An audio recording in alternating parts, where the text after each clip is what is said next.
It's been that way. All right, I was worried about you. Am I wrong to be worried about you? I'm club-footed, you asswipe. I didn't know what you were. I said there might be something wrong. I love when he called me an asswipe. But it was great how Eric would say there's nothing wrong. Everything was wrong. Right. This is one of the things I really love about the show, because I think almost everyone else, and really everyone else, if you have somebody who's handicapped or has something that's uncomfortable to talk about, you just won't talk about it, and you'll just be nice to that person. You won't speak to them like a human being. You just kind of let them go about their lives and not give them any attention. But you know, that's like when people know each other and people are friends, they do talk about these things specifically, and you know, to get that kind of stuff out in the open on the show is rare, and one of the things that I really love. And you know, sometimes people are like, oh, we're making fun of Eric. It's like, yeah, of course, we're making fun of Eric. Everybody makes fun of everyone on the show. He's treated like anybody else on the show. And yeah, well, that was one of the things that I was most. He said plenty of times, and I'm pretty that. The show and Howard has the rights to make fun of him, but no fans have the right to make fun of him. Well, he certainly fought that. Well, you know what, Jimmy and Jan, that I woke up this morning, Bob Lefsetz, who writes this column that I really like, he wrote a whole column on Eric the actor, and it was really touching. And he was talking about this point, that he learned more about Eric's, bathroom habits. Eric was very open, and Jimmy makes the point, too, that handicapped people, you really, they're sort of like untouchables. You don't know what's going on with them. People Everybody's avoid afraid to do anything. And Eric would really say, yeah, I jerk off, I roll onto the bed, I do that. Eric had a lot of pride, but also he was willing to talk about just how difficult his life was. Like he said, my last conversation with him, he was like, yeah, I bathe myself, but Jan has to help me with this and that. In fact, my last conversation was about you, Jan, because he was so upset that his parents were now going to be taking care of him. Can I please say this last thing? Okay. It's Jan's last week of being here. He's going to leave on the 21st or 22nd. Who's going to take care of you? Who's going to help you? Yeah. My parents. Oh, that sucks. Wow. We'll probably never hear from you again then. What do you mean your parents? Oh, no. I'll still call in. Doesn't Jan bathe you and drive you and do everything? The driving part, yes. Oh, he doesn't bathe you? No, I pretty much handle that myself. Oh, okay. Well, where's Jan going? Yeah, why is he leaving? He's got to do what he does for me for his parents in Arkansas. Jan is a good dude. All right. Well, anyway, Jimmy, I like that you called in because I knew how big a fan you were of. Yeah. Can I ask you? Well, thank you for bringing Eric to us, and Jan, thanks for taking care of him. And I guess I'm going to go my pillow now and in tribute to Eric. That's the best tribute you could give, Jimmy, if you just would lay down on your bed. Instead of jerking off on your back, jerk off on your stomach. I'm going. That would be the way. What is it? I was going to ask you and Jimmy, did either of you cry at any point this weekend when thinking about Eric? Did I cry? I didn't cry, but I got really, really sad. Me too. I had weird feelings of going from, first of all, I didn't necessarily believe it because I thought it might be some kind of a publicity stunt, and I was hoping that was the case. I was searching the internet. Some guy posted that Eric had favorited a tweet the night before, and I thought, oh, well, if he did that, he has to be old. It was a porn tweet, by the way, too. Yeah, I didn't believe. By the way, I didn't believe that he had died at first, and I know Jimmy was looking for information. And I said, I don't know. This could be an elaborate hoax that Eric set up, just to I hope it still is. I really do. Yeah, Jan, if you told us it was a hoax, we'd be happy. Jimmy, yes, that was me on Saturday night. We announced it yesterday, but on Saturday night, where there was no fake ones about it, I went on his page and favored some stuff. Because we were trying to keep it from off the internet till the weekend. So I told Howard. Okay. So that's because as soon as Eric had no activity on Twitter for 30 minutes, he was. Wow. Well, all right, Jimmy, Jan. Jan, first of all, I want to thank you for calling in and telling us about Eric's final moments. Let me tell you one more thing. Johnny will probably call in and talk about this too. If you pull up real quick, one thing that's kind of, I guess you could say, eerie, on the Facebook page for the one of his fans page on Facebook, he's sitting in front of Johnny's elevator, and there's angels on Johnny's elevator sitting above his head in the picture. Do I have that picture? Johnny has angels on his elevator? Yeah. Pull up, and his initials. Pull up Eric's main Facebook page. Okay. I'll definitely check that out. That's kind of eerie. All right, Jan, listen, I know how painful this is for you. You were closest to Eric, and you took such good care of him, and I got to tell you something. If there is a heaven, you're going to it, Jan. Be sure of that. You're a good man. Jimmy Kimmel, you're a good man, too. You have a TV show, I understand. It's on at 11:30 at night. Everybody should tune in tonight. You've heard of this? I really only called in for a plug. That's all Jimmy wants. Jimmy, by the way, will be flying with balloons on the Jimmy Kimmel show tonight in honor of Eric. He's going to actually fly out and deliver the entire monologue as he is floating into the sky. There's another whackpacker that wants to go on Jimmy's show. You know about this? Who is this? Underdog. Oh, yeah. Hey, Jimmy, you've been following that? There are no other whackpackers as far as I'm concerned. Today, you're right. You're right. That's the perfect tribute. All right, Jimmy, Jan, thank you. I'm going to go take a commercial break. We've been talking about Eric for an hour, 14 minutes, and I suspect we'll be talking about him a lot more because I see our phones are filled with people who want to speak about him. Jan, thank you for reflecting with us. Jimmy Kimmel, Eric's #1 fan, thank you. Take care. You're welcome, and thank you. Bye-bye, guys. There they go. Jan. I can't believe Jimmy didn't cry. Jimmy cries over everything. Jimmy cried over John Ritter. I would think if anyone was going to cry on the air about Eric, would be Jimmy. Yeah. Is anyone willing to cry on the air about Eric? I thought I would. I lost a little bit on Saturday. Marianne, are you crying?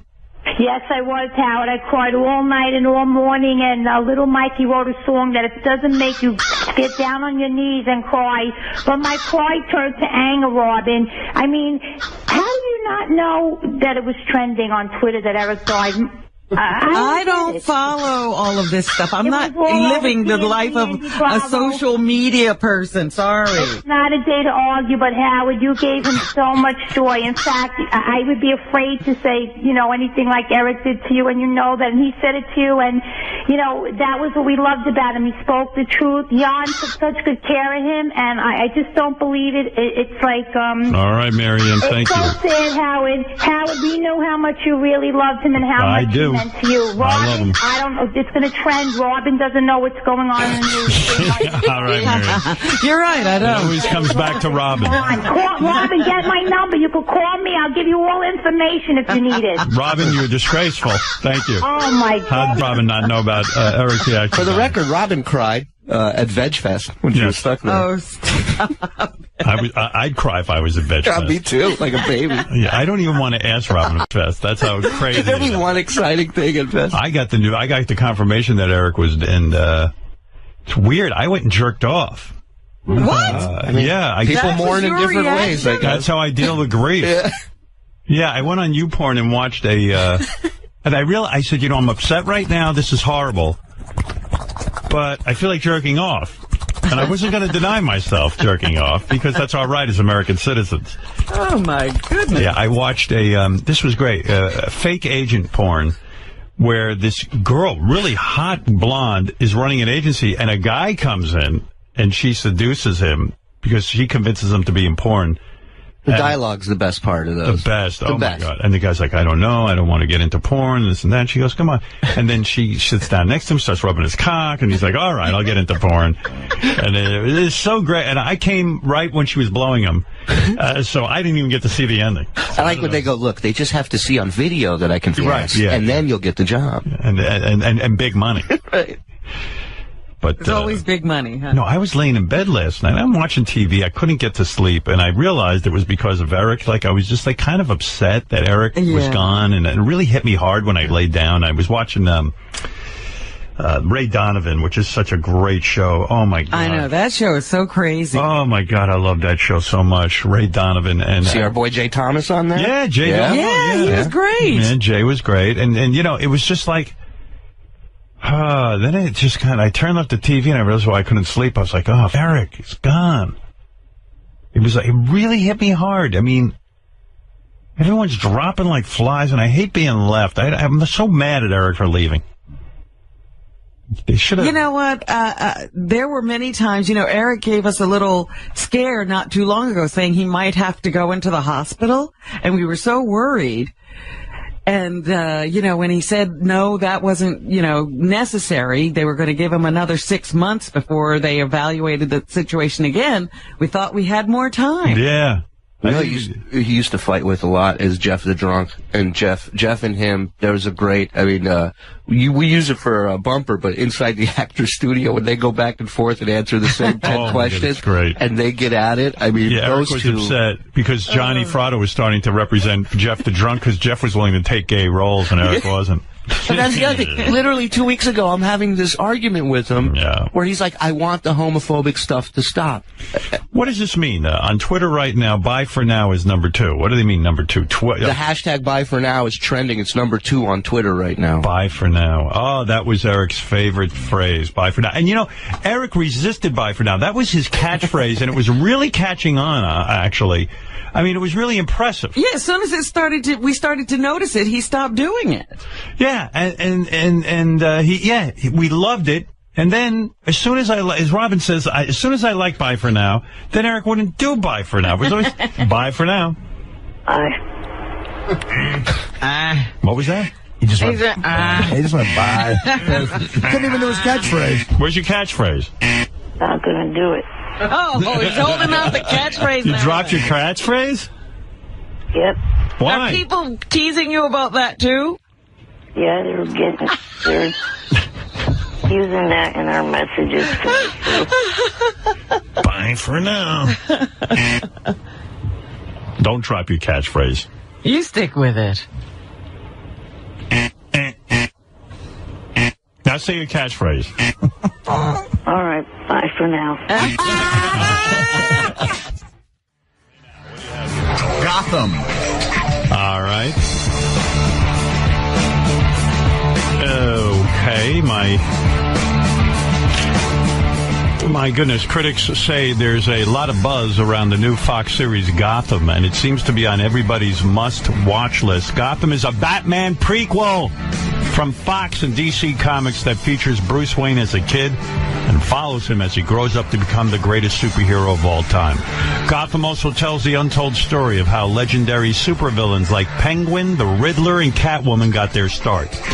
Gotham stars Southland's Ben McKenzie as Detective Gordon before he became Commissioner Gordon. Jada Pinkett Smith also stars as an amazing new villain, a mobster named Fish Mooney. Critics say this is her career-defining performance. This pilot is hailed as one of the year's best, and it looks like a movie. I love when shows are shot well.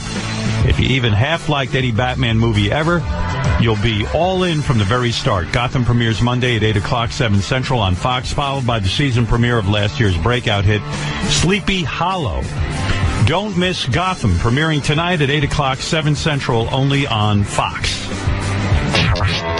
Hey, yo, check this out. This is Flavor Flav, and you are listening to The Howard Stern Show.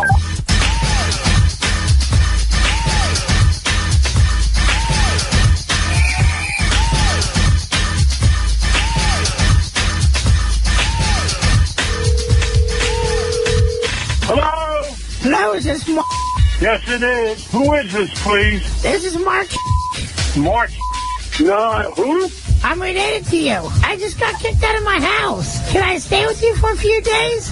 I got my aunt living with me, and we're already in 3 adults in like 2 rooms, 2 bedrooms. I can't help you now, and Your family is supposed to help me. I'm not home. I'm in traffic. I'm in front of your house with my sleeping bag. Please call me later in the day. I'm stuck in traffic following... Do you mind if I see your backyard? I got it real bad.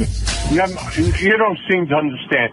I can't talk to you now, period. I had a paid burrito out of the garbage. I'm myself. I'm in bumper traffic. I'm stuck in traffic. I didn't take a dump, asshole.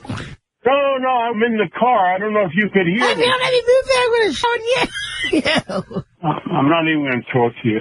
If I shit my pants, you're paying for my dry cleaning, asshole. Goodbye. You made me myself. Do you have any toilet paper in the backyard in the garage?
Coming to Broadway, Eric the Actor's Tweets, the opera. All right, a couple of memories of Eric.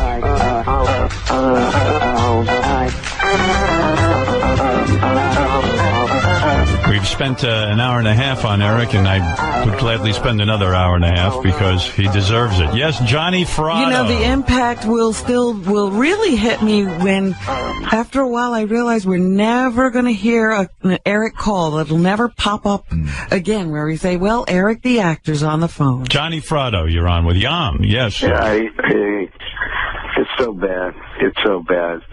And, you know, it's a weird, because of the way he acted, you know, it almost, I mean, we should have all kind of been prepared for this, but we weren't. Because he acted like he was bulletproof, you know? Yeah, absolutely. Yeah. I knew he was ill, and I knew that he wouldn't last long, and he had defied all of the doctor's predictions. But at the same point, I always thought that Eric would just beat the odds and live forever. Yeah, but you know what, Howard, you were the medicine. Howard Stern Show was the medicine, and I believe that you guys extended his life. And obviously, I mean, no question, no one could argue that you gave him a great life. You gave him a better life, really, than a lot of people that aren't afflicted.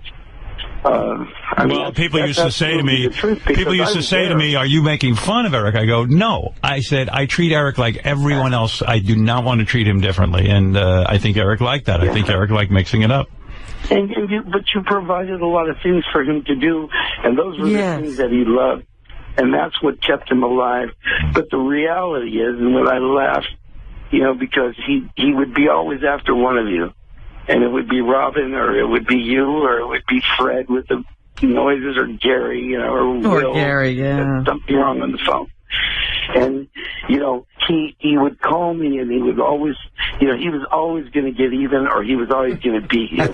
Yeah, I mean, I think this is why I stuck around, because, you know, here's a kid that, like you said earlier, I mean, he can't walk, he can't use his hands, he can't make a sandwich, for Christ's sake. Right. Or use the restroom, or take a bath. But here he is with confidence that it doesn't even, where did it come from? Where did all that confidence come from? Where did the courage come from, you know? So you stuck around with Eric because you stuck around with Eric because I think you genuinely liked him. I think you were fascinated by him. Howard, I wanted to hate him so badly. Right. I really, truly did, and I ended up loving the kid. Yeah. I gotta say, I'm heartbroken. Yeah, me too. I love when he told you he was entitled. He was entitled from, you know, if you want to believe in. I think this was some kind of an evil ruler in another time. And they said, going back to Earth, and this is what you're going to be, because the body didn't fit the brain. Right. What was going on in the brain didn't fit in the body. I mean, there's so much, me and John for Glock. There's so much suffering going on in the world, and this is a guy who really, no matter how much he was suffering, you're right, he was like Genghis Khan. I mean, he was going to conquer the world. He did not care, and he didn't care, and he didn't see himself as handicapped. So when he saw girls, we'd be pushing him down the street, and he would immediately say, "Wheel me up to that girl," and he would do his best. I really love that. Johnny, I do want to say, before I run out of time, Johnny, I do want to say this to you, and Jan is numero uno, and you're numero two, because you... really, it was so great that you acted as his manager and you took his calls and you treated him seriously and you would make arrangements for him. I mean, it was a major pain in the ass in Johnny's life. Johnny's got a family and he runs a business and all that.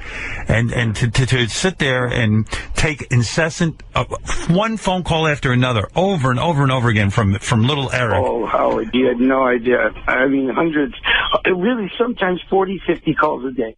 Wow. And any time of the day or night, he didn't care that Johnny had a life, a business. Any time of the day or night, and then he would do time limits on everything.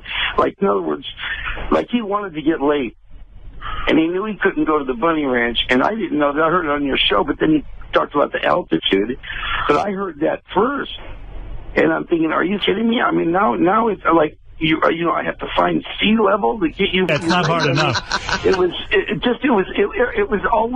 always like some impossible thing, and then he would put a time on it. Like, you got 2 hours to do this, or you got 3 hours to do this. Hey, he knew he was running out of time, so he had to definitely put a time limit on it. That's it. Johnny, thank you. Johnny, thank you, and Jan, thank you if you're on the line there. And guys, Johnny, I thought it was great the way you had interaction with Eric, and I know you are heartbroken. I know he was you considered him family. I know that. I loved him. I know. And the guy on the phone here, this Jan. Yeah. That's a man's man. That's a man's man, Howard. The way he took care of this kid. Right. That I never see nobody care so much. Well, ever. You're absolutely right. That's no one will ever do that for me, I promise you. I feel that about Jan, and I feel Eric was a bit heartbroken because he loved Jan so much. And I got to tell you, Jan, you're a stand-up dude, and I really mean that, and I think the world of you. And Johnny, same. And now maybe you can finally pay attention to your kids now that Eric is gone. If anything good comes out of this, Johnny will now pay attention to his kids because he was more wrapped up in Eric's life than his own children. Oh, the other thing, I don't know if you guys could tell when he called into the show, the other thing he was super stressed and worried about was the surgery. He was pretty sure it was going to happen in November, and nobody knew what the outcome of that would be. Maybe if they'd done that surgery, maybe he could have lived a little longer. You know what I mean? Yeah. Howard, I don't think he would have ever made it to it. No, because he was so sick. He was way too frail. I think he was way too frail. No. All right, Jan. Let us know how you're doing from time to time. Johnny, of course, we'll hear from you. And thanks, guys. And I'm so sorry that Eric's gone. All right, thanks, guys. Yeah. Bye. Thank you again. Bye. Well, there they are. The two guys closest to Eric, Jan and Johnny Fratto, who was his longtime manager, believe it or not.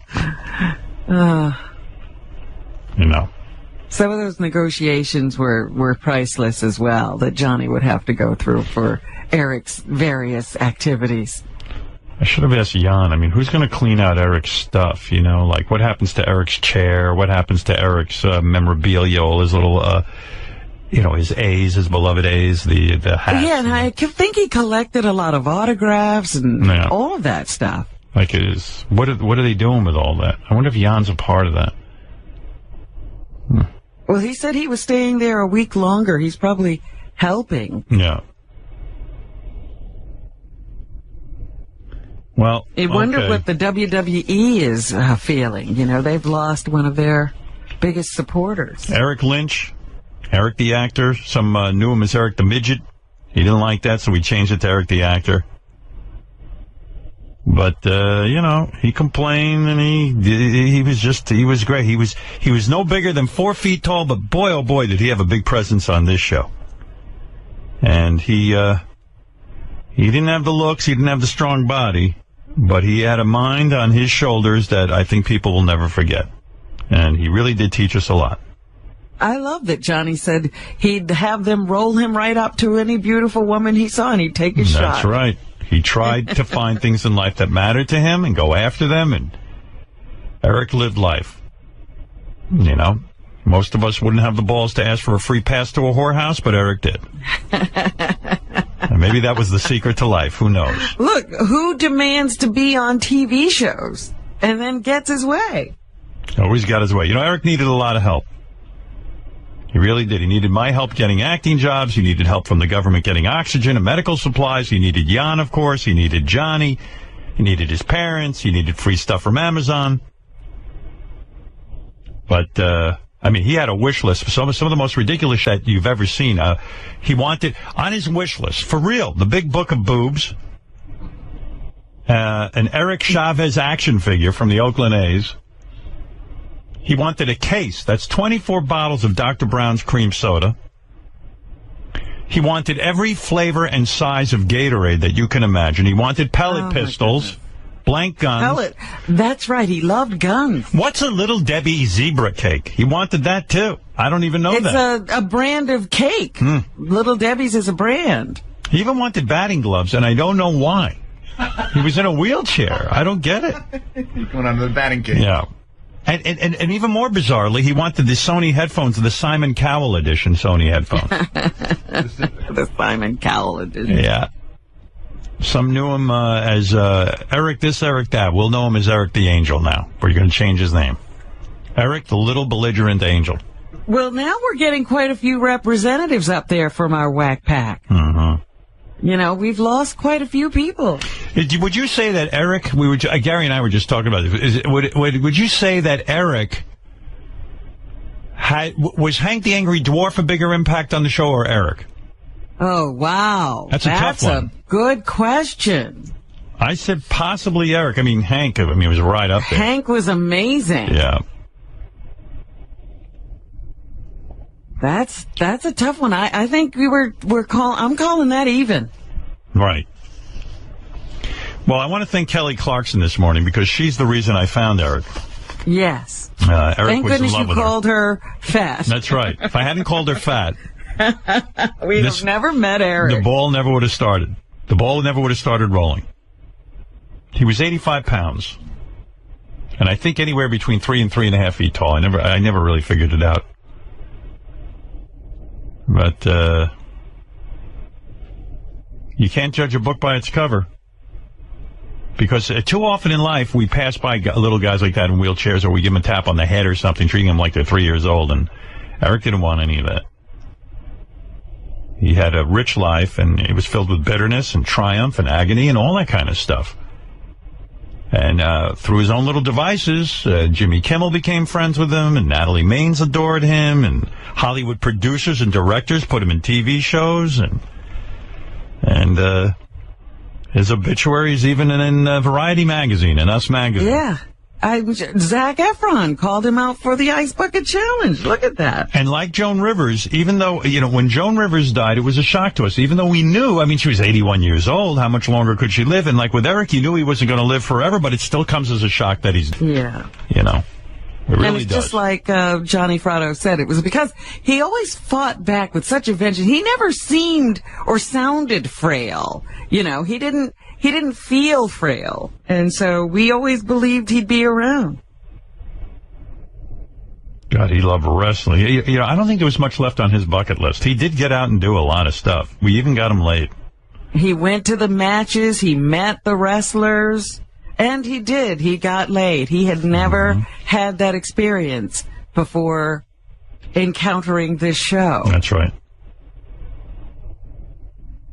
I also loved how delusional he was. We were having Jonah Hill on the show, and he actually sent us a direct message that was, I know Jonah Hill's coming on, and that he's a fan of mine. If he wants to talk, please call me. That was a message from Eric about Jonah Hill. I don't know that Jonah Hill ever called, though.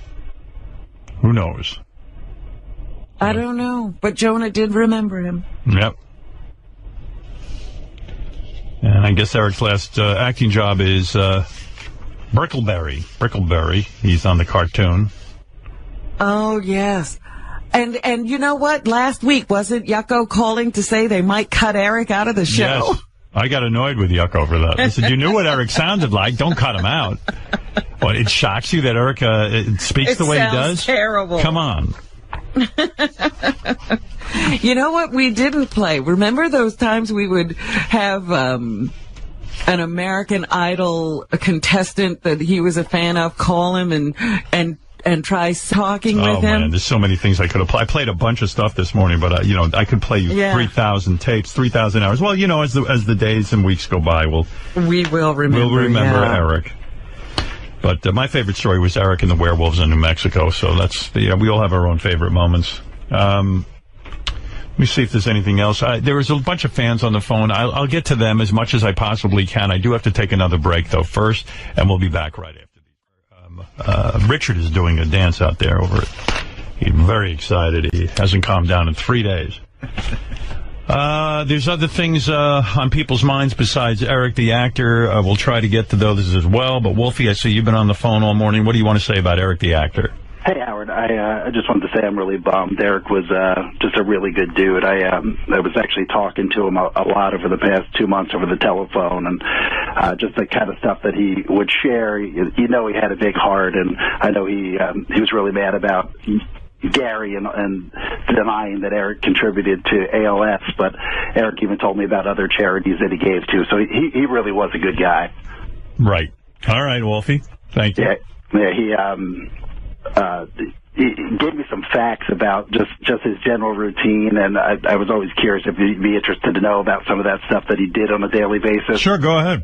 How many times per day do you think Eric brushed his teeth? I'm going to say he probably wasn't that fastidious. I'm going to say 3 times a day. Now, 1 time per day. That's it. Yep, he said he was just really bad about remembering that thing. He would do it in the morning? He didn't say when, because he only woke up around noon every day, so I would guess it would be later on in the afternoon. How did that come up in conversation? You just asked him? Yeah, I was talking to him for a while, and then he would just start saying stuff, and I'm like, man, I got to document this and remember it, so I would just kind of write down interesting things. Like, what do you think Eric's greatest fear in life was? Drowning. No, venomous snakes. Not werewolves? No, not werewolves. And that always cracked me up, because when would Eric ever encounter a venomous snake? Well, maybe when he went to New Mexico to tape In Plain Sight. Possibly, yeah. Yeah, maybe that was his fear. Yeah, he's just a fascinating guy. The stuff that he would come up with would always... Yeah, give me more. This is good, Wolfie.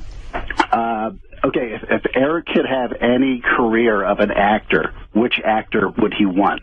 Johnny Depp. Not even close. Let me think. Jack Nicholson. No, it'd be The Rock. Think about the things that Eric is into, though, and that'll help you. What about Robin says The Rock? Maybe that's it. Nope. Who is it? Matthew Perry. Oh, my God, from Friends? Matthew Perry? And the reason was he was in a movie called The Whole 9 Yards, where he stood in a room with Amanda Peet when she was naked. So he got to see that. Goodness. That's why Eric would want his career. That's the kind of thinking that I loved about Eric. Like, he didn't think about the roles of a lifetime or anything. He thought about, like, standing in a room naked with Amanda Peet. Yeah, he was a guy's guy. He really was. Yeah. What else you got there? Anything else? Oh, yeah, there's a bunch. What was Eric's favorite fast food restaurant? I'm going to say Wendy's. I got to get one of these right. Taco Bell. It's a place you guys used to love. Roy Rogers? Roy Rogers? Oh, actually, no, sorry. It was Arby's. Arby's was his favorite. Yeah, we didn't love Arby's. No, we didn't. Arby's wasn't our thing. What did he get? What did he get? The roast beef sandwich? He liked the hot ham and Swiss, the chicken bacon and Swiss, the chicken cordon bleu, the curly fries, mozzarella sticks, onion rings, and chicken strips. Those are all my goodness. Didn't he, at one point, wasn't he following on Twitter some of the fast food restaurants like McDonald's? Yeah, I believe he was, yeah. And, a part of, Cinnabon he followed. But what you know, it's funny. You'd think Eric would have been a little bit more of a healthy eater, but I guess he didn't give a shit. How many times per week did he eat fast food? You know, he wasn't in actual good shape for a little guy 3 foot tall. I mean, he wasn't fat. How many times a week did he eat fast food? This has got to be a big number. He told me on average. 7 times. 3 times. Yeah, I bet you it was 7. But what did he eat otherwise? Did Jan cook? I know what his favorite snack food was. Well, I'm going to say, Pringles? You got it right. You're kidding. I knew that. How did you know that? From his Amazon wish list. Yeah, that was his favorite snack food. No wonder Eric had stomach problems. Eating all that shit. Yeah, Jan was talking about how he had stomach problems. Listen to what he ate. Yeah, if I was taking care of Eric, I'd just be like, well, Eric, why don't you stop eating all that shit? What was his favorite food overall? I'm going to say some Italian dish, either pizza or spaghetti. Nope, bacon. Oh, wow. He did not hesitate. He loved bacon. You know, I was thinking as you're talking, as bad as Eric's diet was, I'm realizing now JD would probably drop 20 pounds if he ate as well as Eric. Because I watched what JD eats, and it's unbelievable. Oh. Yeah, but those I could go on, but those are a few of the good ones. And the other thing that he told me that when he was in high school, it just kind of shows you the kind of guy he was, that he was the highest earner in this charity competition that they have. And the thing that cracked me up, the competition was called a mathalon. So whoever answered the most math questions correctly got the most money for charity, and Eric won that. That can't be true. That's what I could not believe that he could. I don't know how he. Either that or all the kids in his school were morons. What, did they get the test beforehand and it was open book or something? It's just unbelievable. Yeah, he was an amazing guy, and right. You treated him really well. I know he liked you. He didn't like Gary very much, but he did like you. Yeah, Gary was his enemy. Did you? Yeah. You know, it's interesting. What do you have, a file on everybody? I mean, because you're like a creepy stalker, Wolfie. No, this was like I said. I only started talking to him maybe 2 months ago, and just as he was saying stuff, it was just fascinating. Did you? How did you wind up talking to him? But you take notes, right? And then you. I took notes on that, but I felt guilty about it. Like I never called in with it, right? Because I didn't want to. I felt like that was kind of betraying his trust. I didn't want to do that, but yeah. But now. Why were you talking to him? Just I hooked up with him from another guy from the show. He gave me his contact information, and we started talking. Wolfie has a full-time job, which is unbelievable because you know he's got so much time. Well, okay, Howard, the only time you could talk to Eric would want me to call him at midnight my time. Right. because that's, outside of his nap or TV schedule. So, yeah, late at night, every now and then I'd give him a call. He didn't DVR? He would just, watch TV in real time? I guess not. I don't know to that level, but that's what he said. He would always say, yeah, give me a call at midnight. What facts do you have on speech impediment, man? Do you have any? Nah, I don't know him. Okay, all right. Well, try to find out. He'll be calling you later with his contact information. All right, Wolfie, thank you for remembering Eric. Yeah, good guy. Thanks, Howard. All right, bye. Bye. Bye for now. That's how we should end. Bye for now. Using Eric's catchphrase. Now, the Howard Stern Show ends, and the wrap-up show begins. Welcome to the wrap-up show. The wrap-up show. A recap and behind-the-scenes look at the Stern Show. Call in 888-STERN-100. The wrap-up show with John Hein and Gary Delabate. Wrap-up show. Good morning, everybody. Welcome to the Howard Stern Wrap-Up Show. I'm John Hein, joined as always by Gary Delabate. Hello, hello. And or should I be like Entertainment Tonight and go, hello, hello? Do like a sad in and out intro for Eric. We'll get there. And also joined by J.D. Harmeyer. Good morning, J.D. It's a okay morning, but hello. Thanks for keeping the momentum going. 888-STERN-100, 888-783-7610. That's how you join us on the wrap-up show, where, as you know, all we do is talk about whatever Howard wanted to talk about. And a lot of that, of course, was the memory of Eric the actor. We're going to take a lot of calls today, talk about our memories of Eric, how he affected the show, how he has hit His impact really on Hollywood, because you've been reading about his death in Variety and Hollywood Reporter and a bunch of different magazines, and a lot of celebrities have been weighing in on Eric's death too. So we'll get into that, and also who is sounding the clarion of death, as we like to call it. I'll explain that later. The Street says that looking at webcam girls is cheating, so J.D. Harmeyer is a cheater. Hey.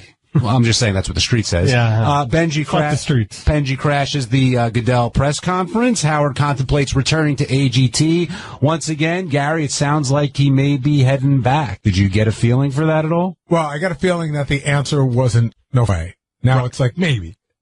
And that was a lot different than it was a month or two ago, so we'll see how it goes. And Howard doesn't understand those who are obsessed with big asses, which is another reason why you're down here, J-Day. Or meat. Or meat, yes. Which I like both of. Yeah, didn't you go to some bacon place this weekend? I did. Where'd you go to? It was suggested by the girlfriend, a place called Bar Bacon. And what goes on there? Bacon is usually involved with everything that's there. But it was good. It was all right. I did chicken and bacon quesadilla. A little spicy. A little too spicy for my liking, but, Glad you enjoyed it. Yeah, it's good. Branching out a little bit. We'll be joined later in the program by John Laberman, who did a great job last week for me. So thank you, John, for doing such a great job and keeping the chair warm. 888-STERN-100, 888-783-7610. And let's talk about Eric. The hashtag Buy For Now was topping Twitter this morning. And Eric the Actor, actually. It's everywhere. But I have to tell you guys, when I found out about this, I was skeptical. And then I ended up hoping it was some kind of mastermind plan that Eric had, some kind of hoax. And then when it finally hit that he had passed away, I was really saddened. And whether and I know Eric is a very polarizing figure. Either you loved him on the show or hated him on the show, but he had an impact. He had a heck of an impact. And his 39 years, which were more than anyone expected, he definitely lived his life to the fullest, meaning as full as he could, considering his handicaps. Yeah, again, for me, I know I had an up and down relationship with him, but I will say this, because I don't want to be one of those disingenuous people who's now like, oh my God, I loved him so much. Yeah. We definitely had an up and down relationship, but I will say I never said we shouldn't have him on the air. I always thought we should have him on the air. He just irritated me from time to time, but people loved him, and that was the one thing I got out of it.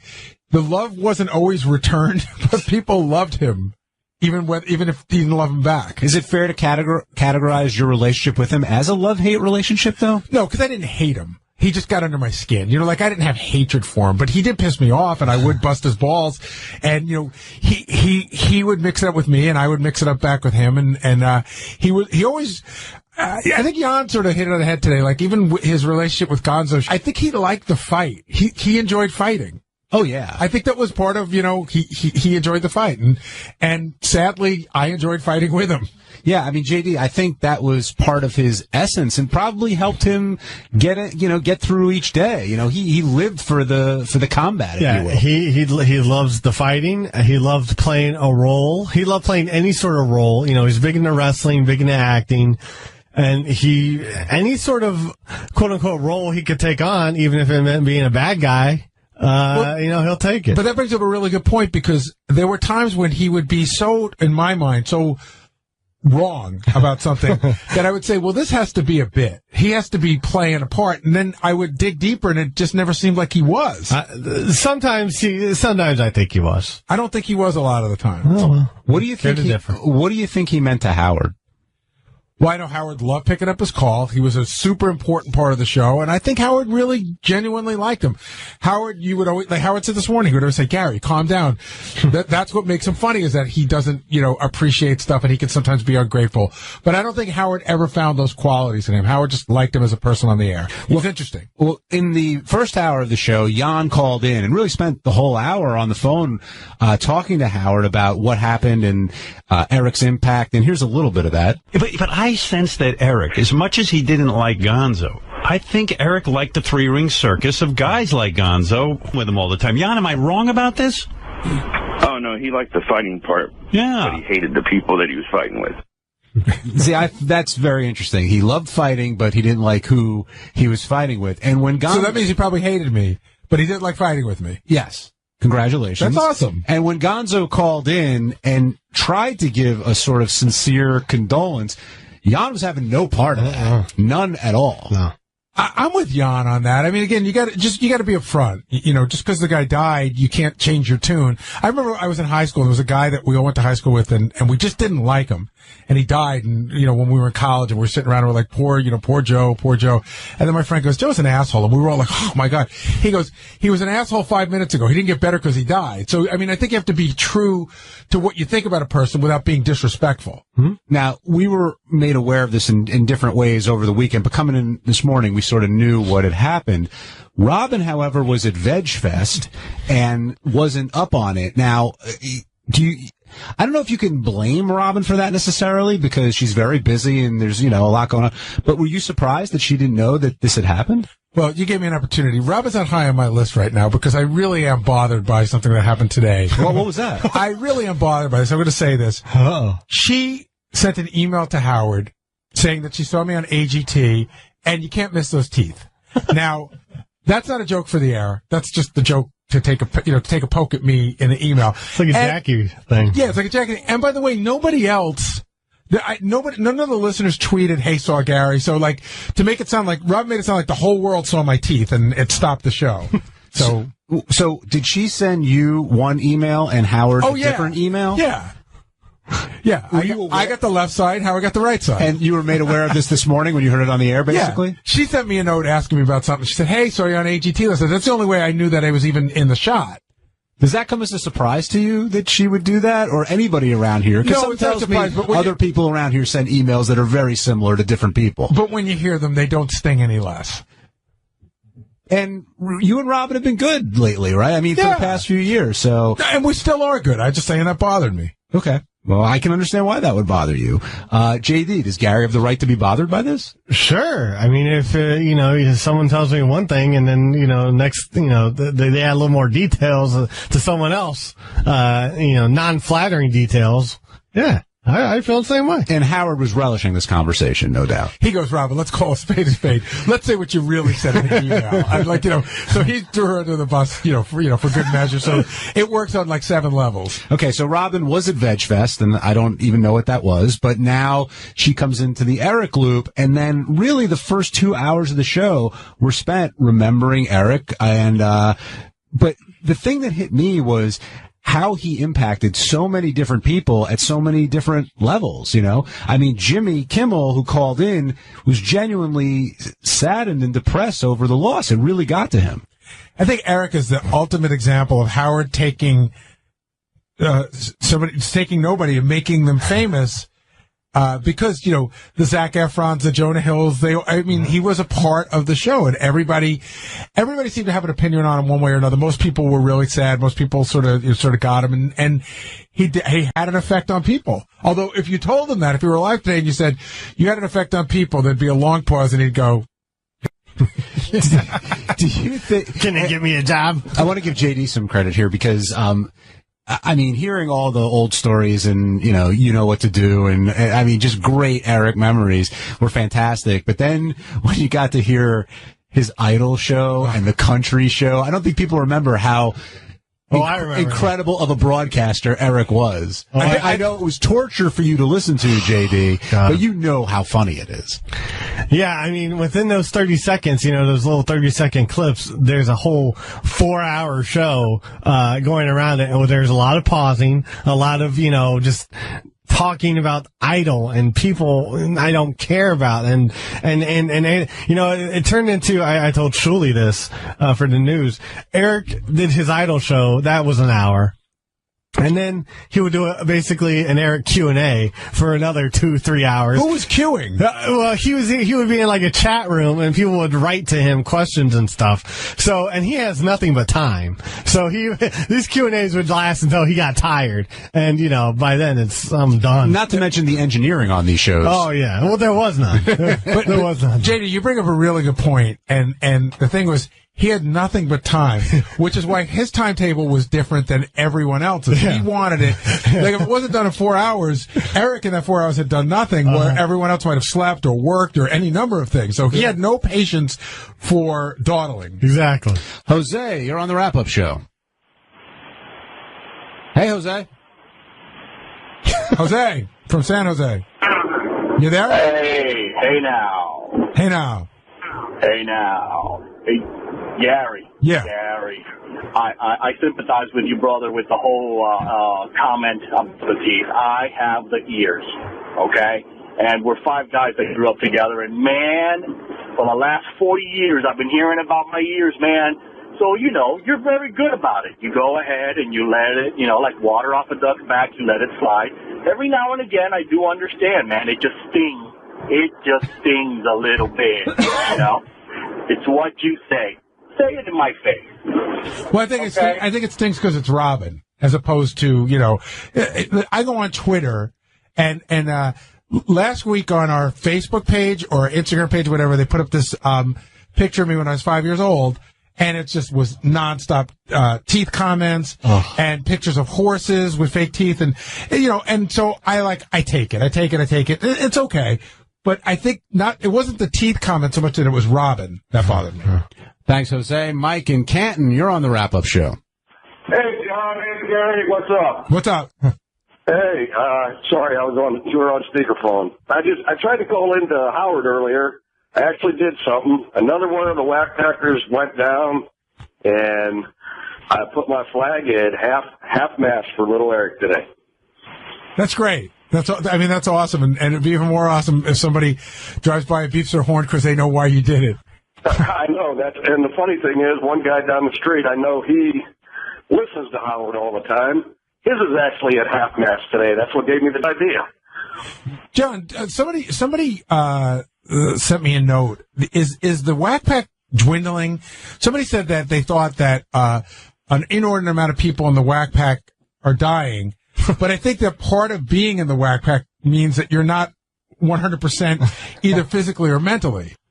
I don't know. I mean, we've lost a couple over the years. Like Hank, again, Hank's death was, I don't think anybody expected Hank to be 100. You knew that his lifespan was going to be shorter than most. Yeah, but what Howard said this morning was very true. Like, you knew Eric was dealing with the condition, and eventually this day would come, but you never thought this day was going to come. So I got the call from Shuley. I was on my way from a memorial service for one thing to a funeral for another person, and I got the call, and my immediate reaction was, how'd he die? And Shuley's answer was, well, there was something going on with his stomach, but which I never really, this is one thing I do feel guilty about. I don't think I ever took this seriously. Shirley's like, he's been living on borrowed time for 12 years. I always thought that, you said that, but I thought he'd be around a lot longer. Yeah. I really did. I thought he'd be around a lot longer. Well, we wish that he was, and thankfully everyone is remembering him fondly today. When we come back, we'll talk a little bit about Eric and his impact on celebrity culture. We'll take more of your phone calls. It's the wrap-up show you're listening to on Howard 100 and Howard 101.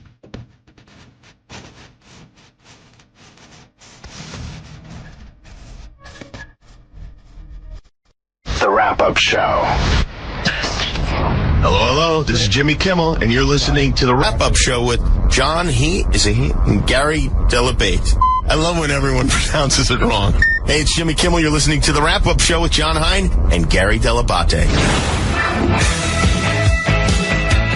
Welcome back to the Howard Stern wrap-up show. 888-STERN-100, 888-783-7610. Am I just supposed to know that Jimmy's good friends with Huey Lewis? Is that where we're going with this? Gary, we always go deep on the IDs. It's so inside. You know that. Yes, people play along at home, and if they can figure out why the song is underneath the celebrity ID, they get a prize of some kind. You know what? There's one that plays all the time. You're going to have to explain it to me because I don't get it. It's Seth Meyers, and it's a Steely Dan song, but I can't remember what Steely Dan song it is. Next time we play it, we'll talk about it. Oh, wait, Steve Brendano rushing to the microphone. He wants to explain. Go ahead, Steve. The Steely Dan song is called The News.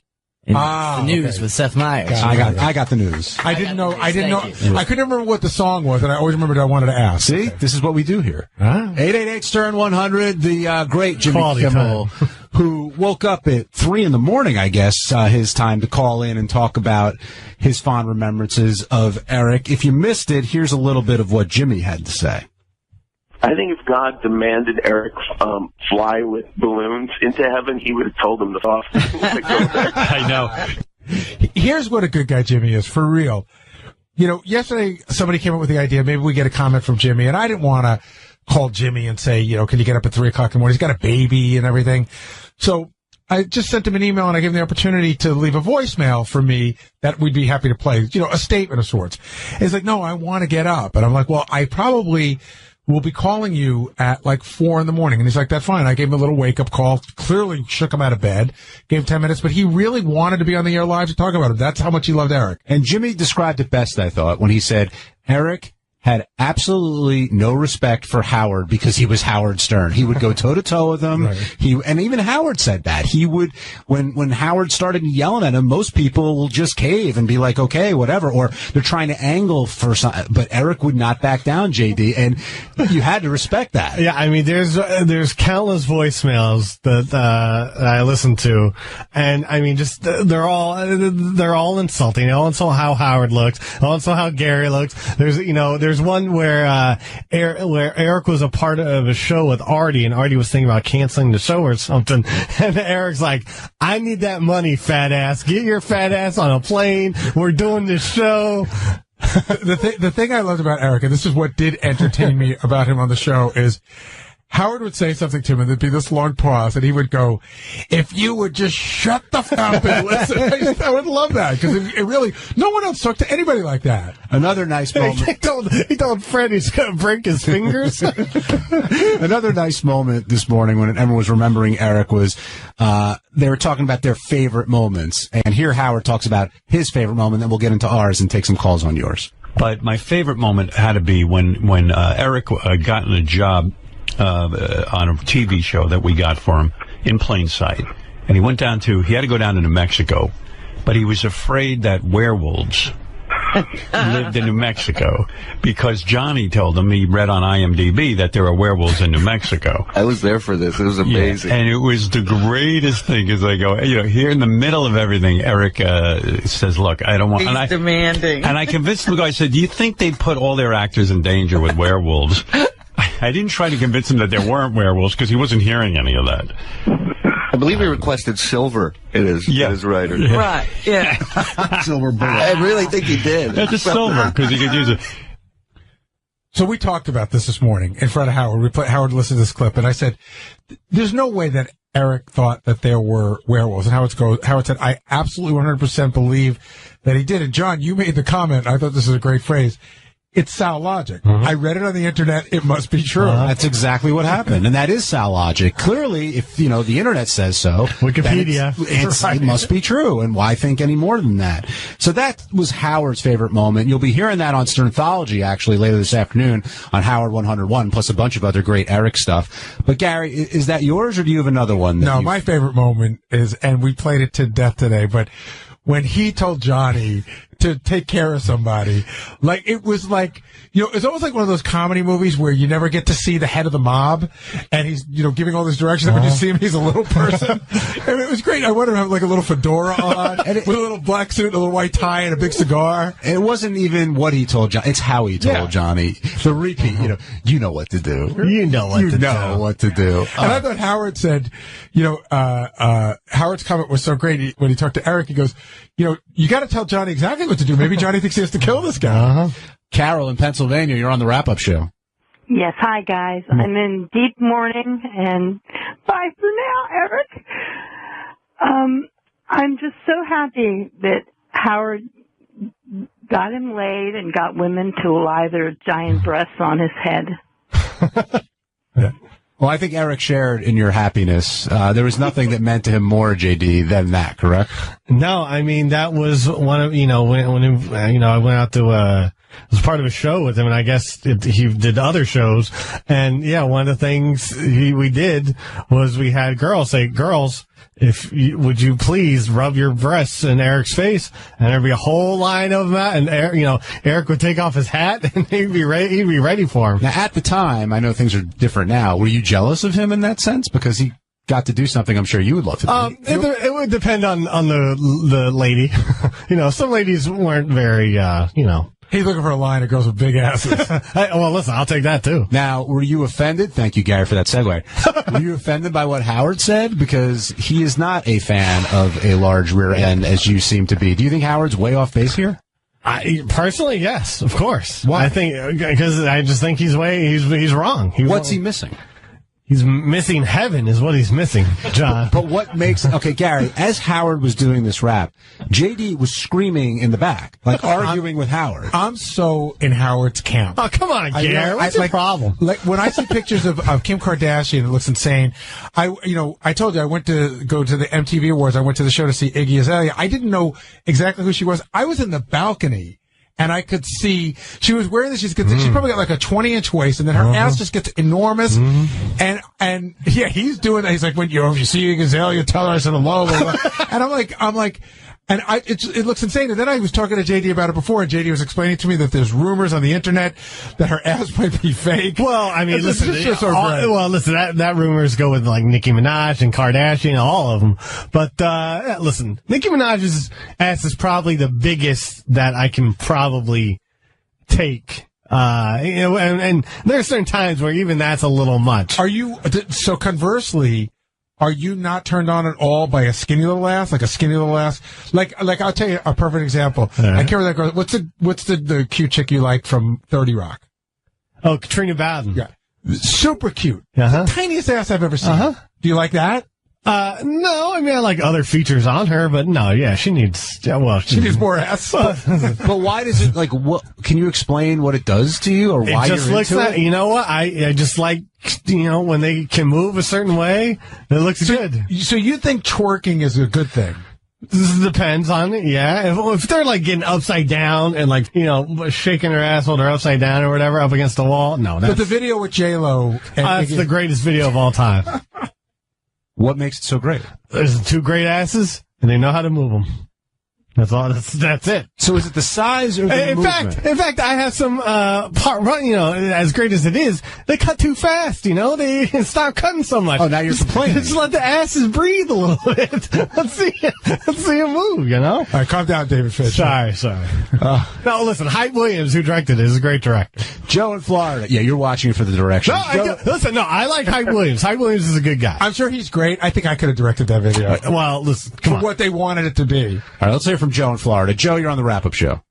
Hey now. I stayed up a lot of. Number one, it's an honor to talk to you guys. I've been listening since '86. But it really can't get it out. But I stayed up late last night. It broke my heart. It really did. It brought a tear to my eye.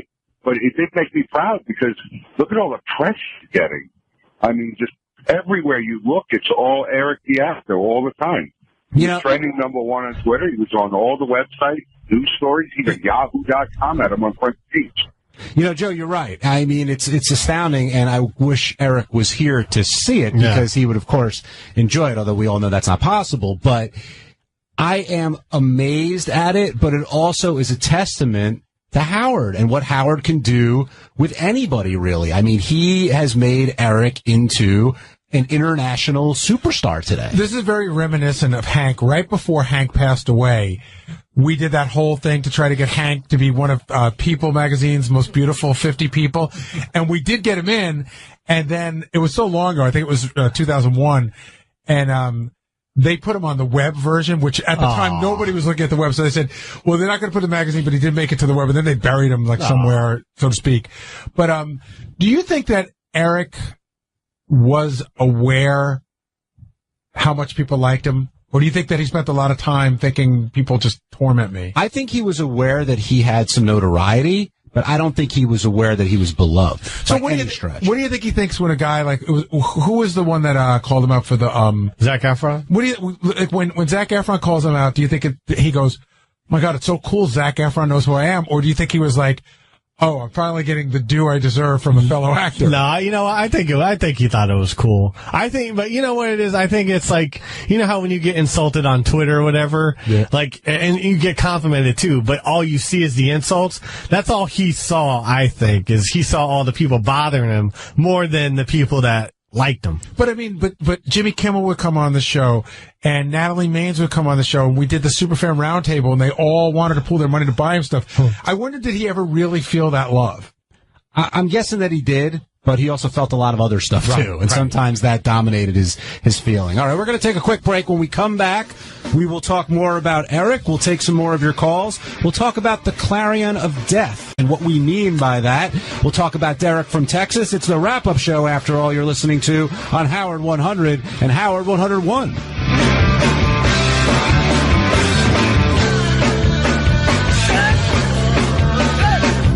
The Wrap-Up Show. Hi, this is Jonah Hill, and you're listening to The Wrap-Up Show with John Hine and Gary Delabate. Welcome back to the Wrap-Up Show, 888-STERN-100, 888-783-7610. John, Gary, JD, John Lieberman now joining us as we talk about whatever happened on the Howard Stern Show today, and a lot of it was about Eric the actor. John Lieberman, I know you had a ton of interaction with John on your fabulous show, Lieberman Live at 445. Eric was probably... Hold on. Wait, you're not there. You there? Let's start again. There you go. Eric was probably the most well-researched, well-prepared whack-packer for Lieberman Live. He used to call Connie 2 days before his appearance, Connie's our producer, and ask what the topic was going to be. If he didn't hear from Connie within 30 minutes, he would then call me and say, I called Connie, but she's not getting back to me. And I'd say, when did you call her? He'd say, about 20, 25 minutes ago. And he'd want to know the topic, and then he'd start telling me things that he knew about that topic over the phone. And it's not fair to say Eric had the benefit of time, because a lot of your other whack pack guests also have the benefit of time. High pitch Eric seems to have all the time in the world as well. They don't use it like he does. No, Eric, it was a side of Eric that as a listener before I did this show, I never saw. He was very conscientious, and he wanted to be heard on the issues of the day. Was he pretty good to deal with as far as getting him on the show? Did he ever give you like if you needed him, he'd be right there? Or were there ever days he says, I'm not talking about that topic? No, he was outstanding. In fact, he was so good that when he had to have a doctor's appointment or something, he would call and apologize profusely for not being able to come on. And Gary, we were joking about the clarion of death. Can you explain what that is? Well, we all have a friend. All of us know a friend who it seems to be their joy in life to be the first to bring the news of somebody's death. They got to be the first one to get to you. They got to be the one who tells you. So, we know some people like that. Like Shuli called me to tell me, and I don't put him in that category because Shuli's job was to tell me as the executive producer of the show so I could get ready.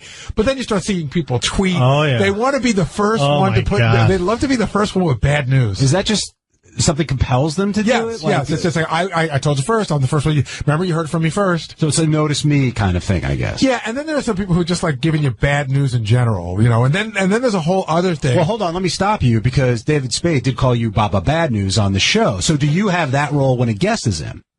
Well, it's different. It's not like I'm saying, hey, I just heard this breaking bad news. I'm going to be the first one to tell everyone. What I have the dirt on people. So when they're there, I look through the notes and I bring the bad news, but I'm not bringing fresh bad news. I'm recycling old bad news. But the other thing we talked about is, who do you think fit the bill today for the widow Eric? Okay, so Jan fits that bill, but I think Jan has earned that bill. Jan's earned the title. Shuli's in there a little bit. I thought Wolfie was a bit of a widow today. Yeah, I think it may be a toss-up between Shuli and Wolfie on this. But Shuli dealt with him every day. Like Wolfie, I didn't even know he knew him, and he never really fully explained to Howard. Howard probed a couple times, but never fully explained why they needed to talk all the time. Yeah, I don't know. Anybody else, JD, who falls into that category? Not that I can think of today. Johnny Fratto, maybe. But again, Johnny dealt with him. I don't know.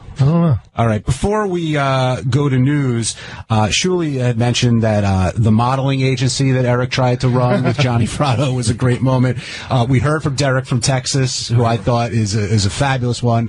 Had the wool pulled over all of our eyes after Eric took a break from the show. But when Eric took a break from the show, you always knew that he was coming back. And unfortunately, he's not coming back this time, but at least we have all that great audio to preserve his memory. And I think he's going to be looked at as one of, if not, the most popular whack packers the show's ever had. Yeah, we talked about, time will have to tell whether he gets a bigger send-off than Hank did. And Hank was a different place and time. But you should go to our website today, because one of the things on the website that I think is really awesome is it's pictures of Eric with different staff members or celebrities peppered in with different celebrity tweets about Eric. And again, I think Eric would have been thrilled to have seen it, and I hope he knew that enough people cared. Okay, John Lieberman, I see you holding a piece of paper. What's coming up in the Howard 100? All right, we have so much coming up today, John, on Howard 100 News. Of course, paying tribute to Eric the actor. We've got complete coverage of his last communications with Howard 100 News. You'll hear both from staff and fellow whackpackers remembering Eric and telling some of their favorite stories about him. Now, I think you're going to find this interesting. You'll also hear from the executive director of Veg Fest, where Robin was a guest speaker this weekend.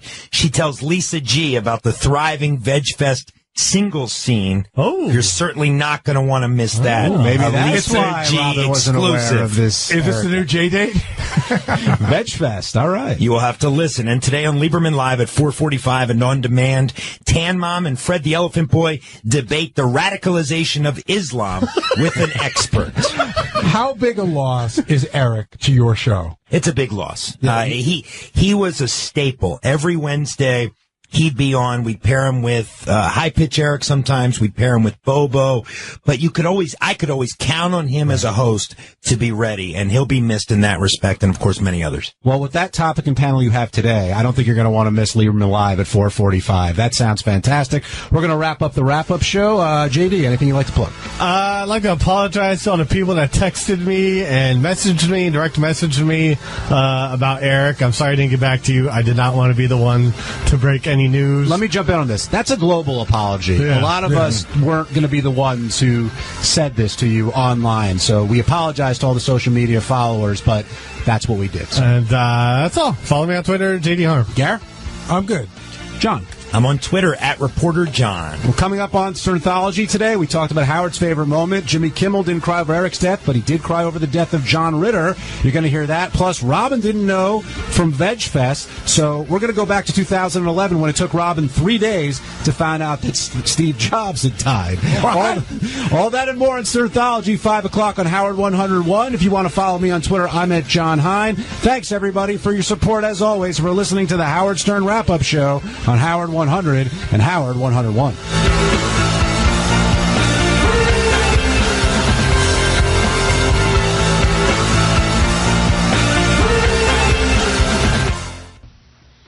Okay. It's on all week long. Okay. So I give you my address. Yeah, I'll put you on hold. Go to that70show.com or check your local listings for time and channel. Also, you're qualified to win a trip to the set of the 70s show in Hollywood to appear on the show, so that might be your show business break. Okay. Hold on.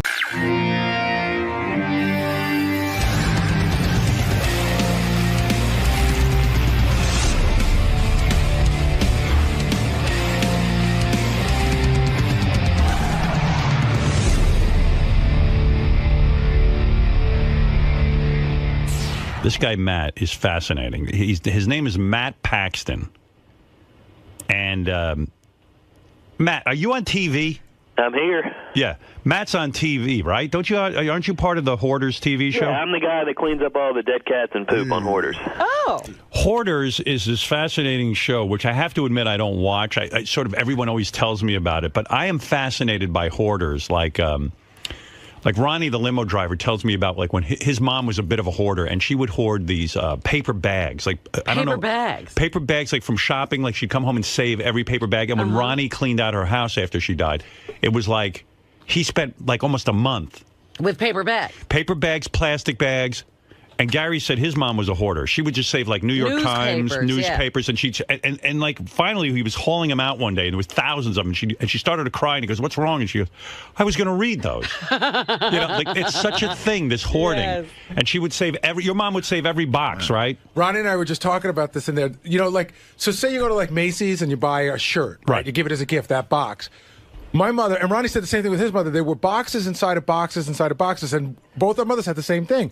Oh, when Christmas comes around, I'm going to use them, but they never did. Right. Then the next year, there were more boxes, and after 10 years, there were so many boxes. Right. You open my mother's closet, and one half, instead of clothing, were these boxes stacked up to the ceiling. Right. Wow. Well, I remember when Ronnie's mom died, he would, I said, "Ronnie, how's it going?" Because he said, I have to go and, clean up my mom's house. Well, it was months you were cleaning that house. And finally he said to me, she saved everything. It was 40 40-gallon bags of garbage. 40 of them. 40. Right. And a small apartment. Yeah, a two-bedroom apartment, garden apartment. Right. Okay. And you know those the junk trucks that come? You hire them to come. 3 trucks. Wow. From And a 2-bedroom apartment. Besides, it was mostly shopping, paper bags. It was paper bags, canned goods that were expired. They were exploding in the back. Like she would buy stuff and keep putting it in the closet, and the stuff would just pile up. Right. And when you get to the back, I was cleaning everything out, the cans that were in the back were exploding. That's how old they were. You know, I just got one more. My friend had to take care of his dad's house. Again, I don't know what it is about storing stuff. You know, do they like the storage containers? It's a depression mentality. 400 Maxwell House coffee cans. Right, you know the Maxwell House coffee cans? The empty ones. 400, and they were filled with. Some were filled with rubber bands. Right. Some were filled with nuts and bolts. Some were filled with nothing. Right. But 400 of them, and they were like sort of stacked in sort of a neat way. But he couldn't possibly find it because they were all the same can. How old a guy was this? He was, Depression era guy for sure. Because I think they see a coffee can as like, wow, this could be valuable. I can put things in it. Cigar boxes they used to keep because that was a good place to put things. My mother would take a paper towel, right, and she would wipe my counter at the house, and then she would lay it out on the side to dry. And I said, Ma, I promise you, the depression's over. We can afford paper towels. Right. I found stuff. Okay, under the sink in the kitchen, there was like a big storage area. Right. You know the things like from the Chinese restaurant, the containers from soup. Right. The plastic container. The styrofoam things that, takeout food comes in. Yeah. She would wash it out. Oh. And save them. The whole bottom, hundreds of them, hundreds. Okay. Then I'd have to go through every piece of paperwork in the house. She had a closet filled with paperwork from my father had a business in 1959. All the paperwork was still there from the business. You would have to go through everything. I'd find money. Wow. Dollar bills, envelopes with $100 in it. I'd go through her drawers. I'd find these little change purses filled with change. You know what was crazy about his story? His mom got sick, so he cleaned out the entire apartment. From the time she got sick to the time she died, the whole apartment was filled up again. All over again. All over again. Because I cleaned it out once when she had a heart surgery. She had heart surgery when she was 75. So like 77, something like that. So you went in and cleaned it out. I went when she was in the house. She was living at my house to recuperate. How long did it take? Was she mad at you when you cleaned up the first time? She got pissed off at me when she went home. And a lot of the paperwork stuff was missing. I just took everything and hauled it out. And didn't she enjoy having free space and neat? No, nothing. She was angry. And then it's hell for them. My old bedroom that where I lived when I lived there was filled with like the boxes, like he was talking about. Yeah. Where what are you going to use all these boxes for? Like she'd give us gifts at Christmas time. And she'd take the boxes home. That's right. My mother said you got to give me the box back. Right. That's a true story. She put them back in the room. Right. And they were all there. And then she would go shopping. Right. And she'd buy shirts for me from, Macy's. Macy's. She'd buy stuff for the kids. She'd buy everything, and never opened it. Like, in case she needed it for something. She'd have a gift. She had a gift. That's true. My mother had a part of the house. This is weird because it would always freak my friends out. Like, I'd come over with, say you were my friend. Right. I'd come over. My mom started to talk to you, and she liked you. She'd go, excuse me for a minute. She'd go lock her door. I could hear her lock the door, and I'd hear her rummaging through stuff. Right. And she'd come out with a gift, an unopened gift. Like Why did she lock the door? Because that's the funniest thing, too, because we lived in a house the size of my thumb. Right. I knew where everything was. My mother used to hide money in the radiator, like you could pull the thing down, and I would hear her open and close it. And I said, Mom, don't lock the door. I know where you're hiding everything. But she would bring you out a gift. Could be a shirt that was still, but the shirt could have been 20 years old, but still in the wrapper. So Matt, let me get to you. This is Matt Paxton. He's on Hoarders, and as bad as these guys' mothers are, they got worse people on this show. But Matt, Matt is one of these guys who figured out. All right, no one wants to clean up a hoarder's home because it's disgusting. So Matt started his business. You originally worked on your own, right? You weren't on TV. You started I've been doing I've been cleaning up old lady. All these stories you just told. That's what I do. I work with families to go in and clean it out. And the guy that was talking about finding the money, man, every single book, every single cookie holder. I mean, we found $13,000 in change in a lady's house at the time. How are you? So how did you start this business? You started a business, or you said, "Look, I see that nobody wants to clean up hoarders' homes because it's really gross." Well, I wish it was that cool. I was broke. I had been a bit of a bender, about a 3-year bender, and was starting over and was living on a buddy's couch. And I was just trying to eat and pay rent. Right. And I realized no one would clean this stuff up. So I said, well, if no one will do it, I'll see if someone will pay me to do it. So you get paid a fortune to go in and literally just, put on rubber gloves and clean through hoarders' homes. Yeah, but now it's, dead cats, recycled adult diapers. I mean, it's not. We're not sorting through papers to find change anymore. And it's probably, how many people work for you in this company? Sometimes we're 6 guys. We've been as many as 50, depending on the job. And a lot of times you hire like ex-cons and stuff because most people will not get involved in this kind of dirty work. Yeah, but you got to have someone that's been knocked down that gets the mental state. And so for me, I prefer ex-cons and recovering addicts. So if I send you to a home of a hoarder, what would you charge me? I mean, an average size, middle-income home. What does it cost to go in there and clean? Starts about at $15,000 now. Right. 15,000? Yeah. Oh, yeah. Well, here's why. Listen to this statistic. Matt once had to dispose of 45,000 pounds of human feces from a home. 45. Listen to me. 45,000 pounds. Where do they keep that? Yeah, how does that happen, Matt? Usually it starts in the bathroom. The toilet gets full, then the bathtub gets full, then the hallway gets full, then the living room gets full, and they get embarrassed, and it becomes kind of I better cover this up. But the intent, which you guys said earlier, they absolutely believe they're going to clean it up tomorrow. Right. They truly believe that. So the guys, you're telling me the plumbing is off? Plumbing's been gone for years by the time I get there. Wow. And I guess they never feel that they want to call in a plumber because at first they start to they're like embarrassed, and then they shit. Once you start shitting in the tub, you're like, well, I don't want to bring anybody in. Yeah, I always say, think about the first time you decided to crap in your living room. That's one thing. But by like the 500th time, you're pretty committed to this lifestyle. Can you remember has this happened to you more than once where there's thousands of pounds of feces in the house?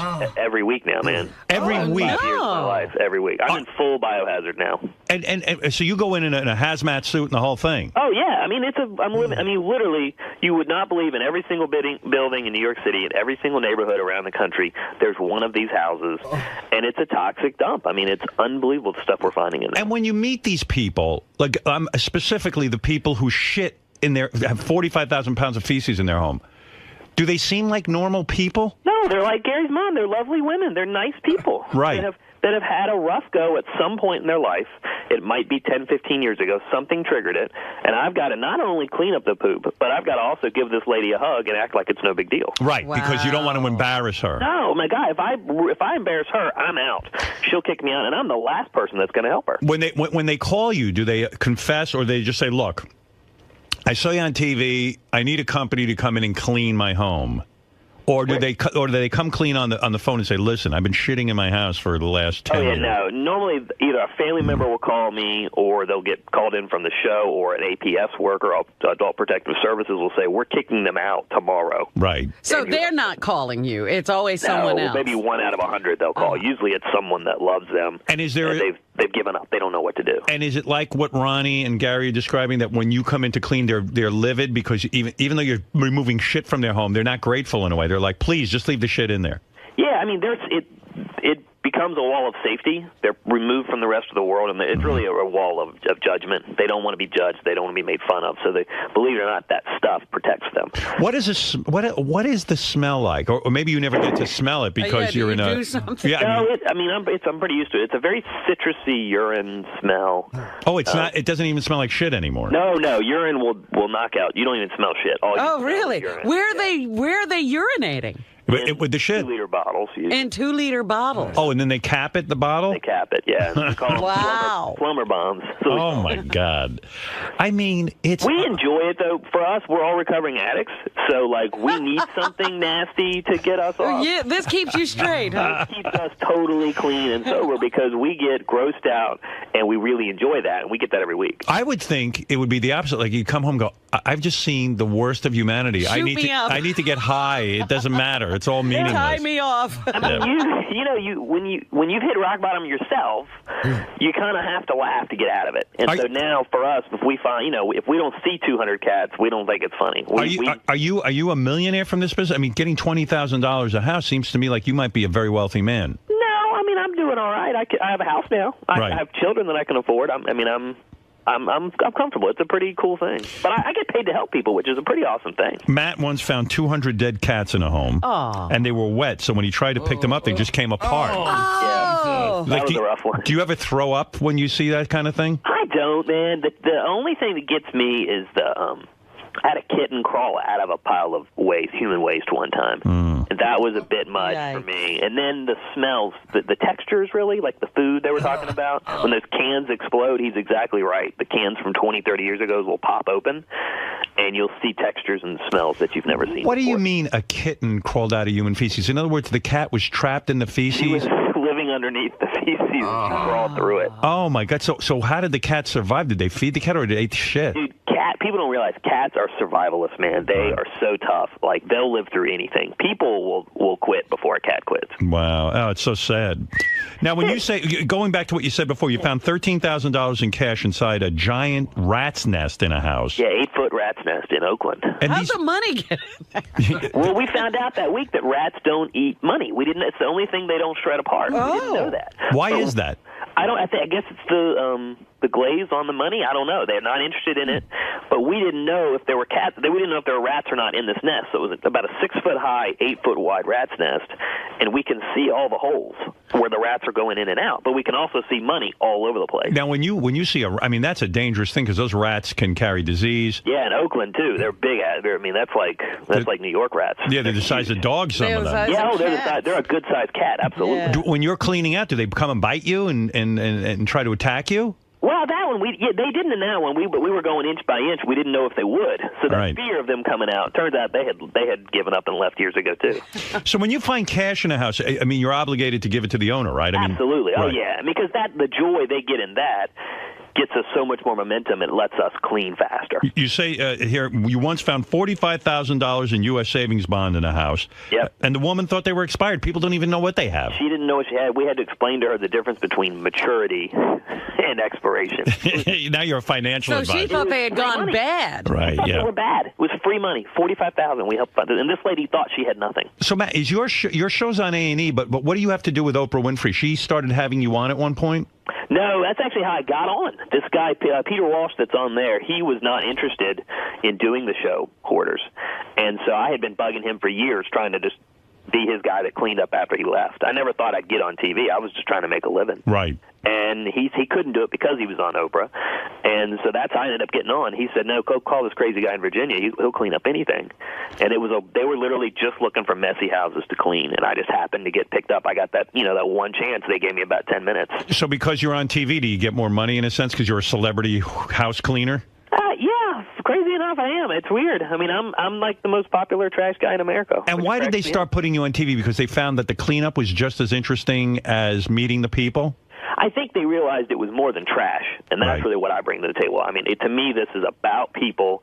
We all are different. We all are fear of rejection. We're all, we all have fear of judgment. We're all trying to find self-worth, and that's really what hoarding is about. And I'm able to break it down to I'm not an educated man. I'm a recovering addict that just got lucky. How old a guy are you? I'm young. I'm 36. I'm still very young. When you have to up early. But when you have to clear out 45,000 pounds of shit, and by the way, I'm trying to figure out how much is the average bowel movement? A pound? Yeah. It just depends on the person. I mean, how many years would it take you to build up 45,000 pounds of shit? At least 10 years. Yeah, that's the number you want. I mean, it's 10 years of 3 or 4 times a day. Where do you bring it, though? Like, where can you dump that? That you can't even take to the dump, and that's what's really challenged us. We now, everything has to be destroyed as like medical waste because it's too messy for the city dump. So what do you do with medical waste? Where does that go? That has to actually go to, it's like a crematorium. It actually has to be incinerated. Oh, my Holy goodness. cow. I mean, a lot of the houses, we had a house the other day, there's no way to save it. It has to be destroyed.